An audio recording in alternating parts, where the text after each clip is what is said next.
Hey folks, how's it going? Welcome back to the channel, and yes indeed, much like Julia Richard, I sat down and caught back up with Somali and the Forest Spirit, and I had to bring these videos back. I had to talk about it. This show is so freaking good. But before we get into the video proper, I do want to remind you all that if you would like to have your name shouted out in next week's Somali video, then be sure to share this video around on the internet, and then tag me at JoJo Talks Too Much over on Twitter, and I will be sure to shout your name out in next week's video. Alright, so let's go ahead and get into it. Much like the video I had earlier today on Julia Richard, I feel it's important to remind you guys that these videos aren't really episodic reviews. They're normally following a particular episode of a show, but it's really just a video that's going to allow me to talk about the show week to week. Most cases, that's me talking about the episode, because that's the most recent thing that happened. But sometimes we're going to be talking about something else, always related to the show at hand, or rather the topic at hand. And today, we're going to be talking about Somali and the Forest Spirit, and I want to actually talk about two things in particular, one being the road so far, and the other one being the Witch's Village. Now, I want to talk about the road so far, just like imagine that Carry On My Wayward Son is playing here, because I feel like it's important to talk about my opinions from episode 1 all the way leading up to now on episode 7. I have definitely skipped a couple weeks. When I last talked about the show, I noted that I had a feeling that the show was going to break my heart at some point. And in the intervening time between episode 1 to now episode 7, we learned some news that I guess in hindsight kind of should have been obvious, but it's still sad either way. And that is that our boy, Golem, aka Big Man, as I am going to be referring to him in these videos, Big Man, he's got a time limit. And that time limit, as reported in this week's episode, I believe is 301 days. Which is actually probably more like 300 days, since when he said that, a night had passed, so it's probably more like 300 days. That's not a whole lot of time. That's less than a year to find humans. And it breaks my heart. And like I said in the first video, I had a feeling like this show is going to break my heart. And I wasn't sure how it was going. I thought it would be that Big Man would fall. Like, he would like sacrifice himself like Piccolo and Gohan or something. That Big Man would die on the way. Like he would, like the last stretch of the journey, something would happen and he would get her to safety, but he would like fall in the process. Now, again, I don't read the manga, so I have no clue.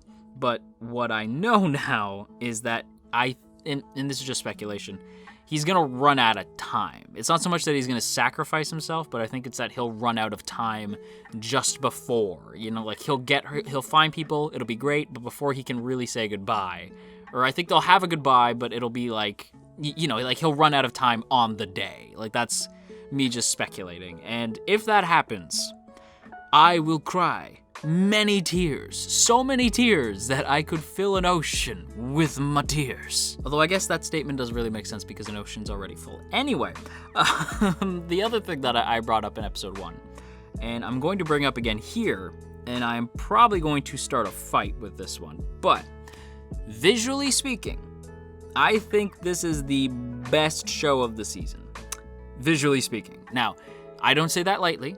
We are in a season with shows like Hanako, and Toilet Bound Hanako is known for having some pretty damn great art in its series. Like, the Hanako show has some of the best art of the season. However, and again, probably gonna start a fight, I genuinely feel like I enjoy the art, both background and character art, in Somali and the Forest Spirit significantly more than I do in most other shows this season. I think that's a huge testament to Yako Goreshi for their manga, for the manga, and just because again, I haven't read the manga, but I looked up panels from the manga because I was curious.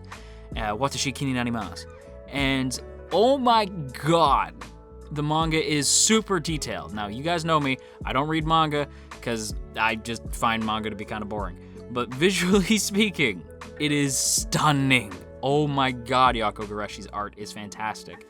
And it's an even bigger testament to me that they were able to translate that art so well into the animation from Studio Satellite. In particular, I have to give them kudos, as I said in the first video.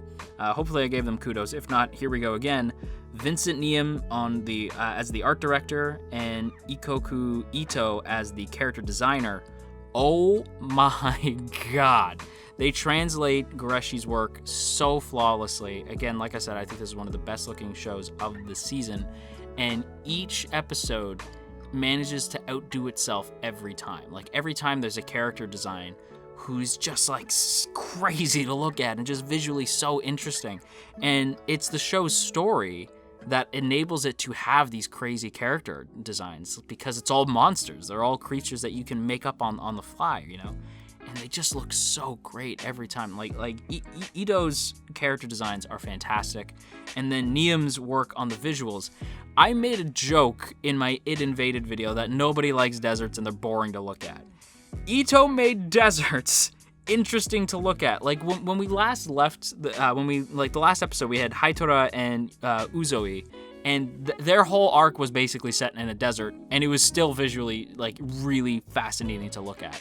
That's just the power of the show. All the backgrounds are fantastic, all the character designs are fantastic, and you know, it actually moves unlike another show. I like both Hanako and Somali. I'm not trying to bash Hanako. Hanako easily has the second best art of the season. It's those two for best art, in my opinion, but Somali's just speaks to me a little bit more, and it just continues to get better and better, and even the characters just continue to get better and better, to the point where I always feel like why are we leaving them behind? I like them, don't leave them. But that's part of the journey. Part of the journey is parting ways with certain characters. I do feel like there's a couple characters that we'll see again. But, and that's the other thing too that I love, is that each of the characters says, like, we'll meet again. Like, every time somebody leaves Somali and Big Man, it's always with a, we'll meet again. Like, I'll see you again.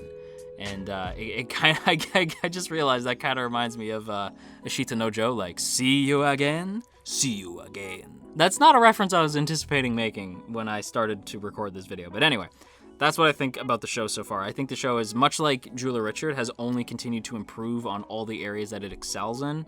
And this episode is no different. By the time we get to the Witch's Village, and yes, we're finally going to talk about this week's episode. By the time we get to the Witch's Village, I am just once again floored. I dare even say flabbergasted by the art. My God, Neum's work on the Witch's Village is so good. The color choices, the colors are like these deep sort of like purples and darker colors, but they're still vibrant in a just, oh, it's so good. The Witch's Village had to feel otherworldly and yet very like decadent and very this sort of like, I don't know, this welcoming. You know what it kind of reminds me of, actually? It reminds me of one of the towns in Sword and Shield, the fairy town in Sword and Shield. Like, that's what it reminds me of. This sort of like, you just can tell it's like a witch's village because everything's got this sort of magic. There's like a magical glow over everything, and it's just so interesting to look at.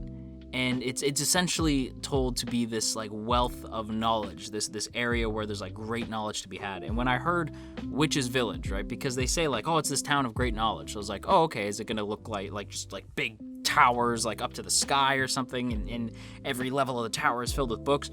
No, it is a witch's village.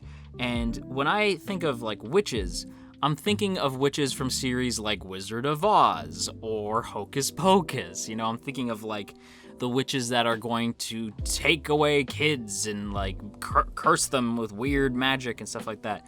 That is not what we get here. The witches here are just genuinely like, they're compelled to find knowledge. And I thought that the lore of the witches within the Witch Village itself was very different. It wasn't what I was expecting.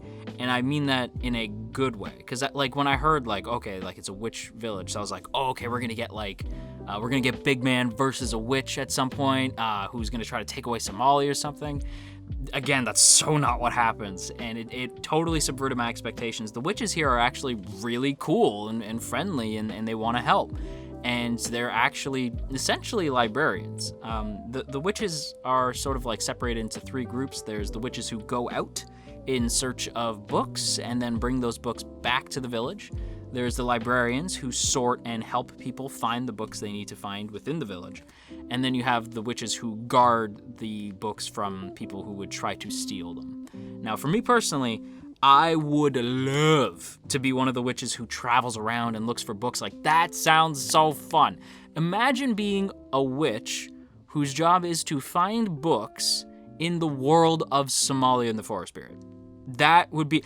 Isekai me to Somali and the Forest Spirit, please and thank you. My God. And let me be a witch who has to go out and collect books. You know, speaking of Isekai, you know who would love this village? Our girl Mine would lose her mind going into the witch's village. And I actually feel like Mine and Somali would be good friends too. And speaking of Somali, we actually get an action scene and Somali like playing a vital role in said action scene, which was a surprise. We've seen Somali get involved, but the bravery on display in this action scene, I was like, look at our girl growing up. She's doing so good. But yeah, it doesn't necessarily work out. She tries her best, but the action scene in question is when the group all get together in the basement where they meet Praline. Praline is basically this show's version of Mine, I guess. She's like a total bookworm and like just pores over all the books in the library. And her sister Hazel is, oh my God, she's the top librarian and she's the top waifu in my heart for winter 2020. Oh my God, Hazel is the best.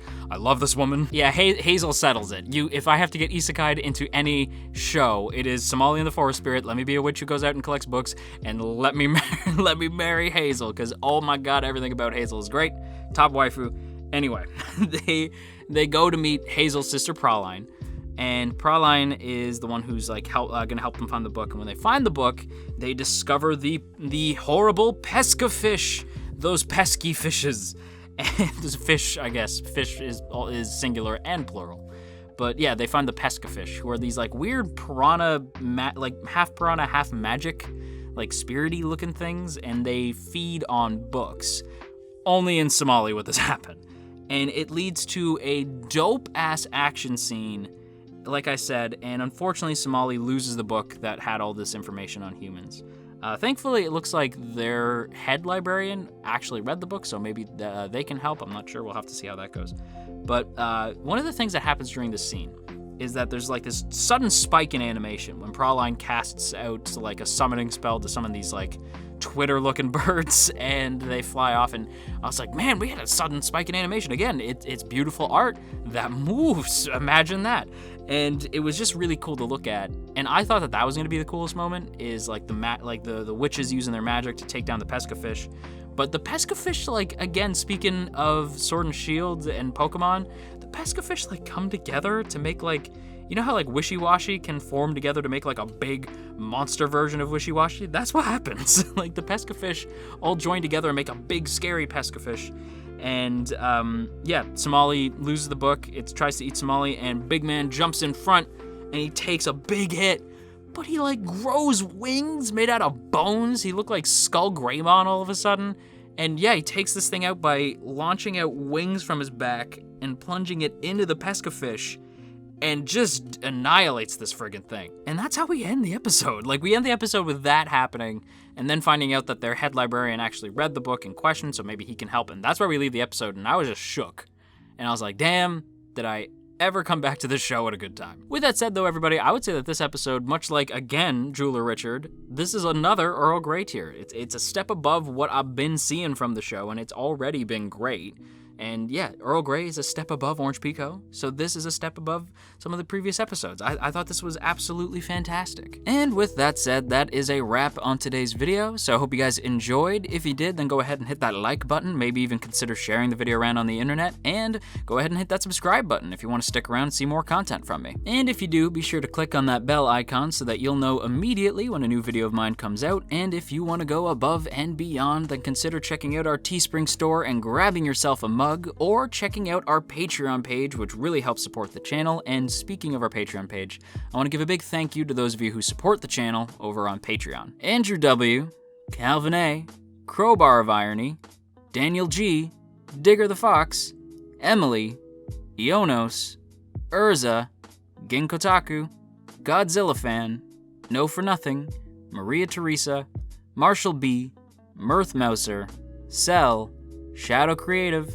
Stephen G., Sakochi, Tristan G, and Veridin. A huge thank you to all of you who support this channel over on Patreon, and if you too would like to join the T Squadron, then be sure to check out the link in the description to check out our Patreon page and get access to our Patreon exclusive Discord for as little as $1 a month. And with all that said, I want to once again thank you guys so much for watching. I hope you have an awesome day, and if you are feeling stressed out today, then you go have yourself a warm cup of tea, and I will talk to you all again real soon.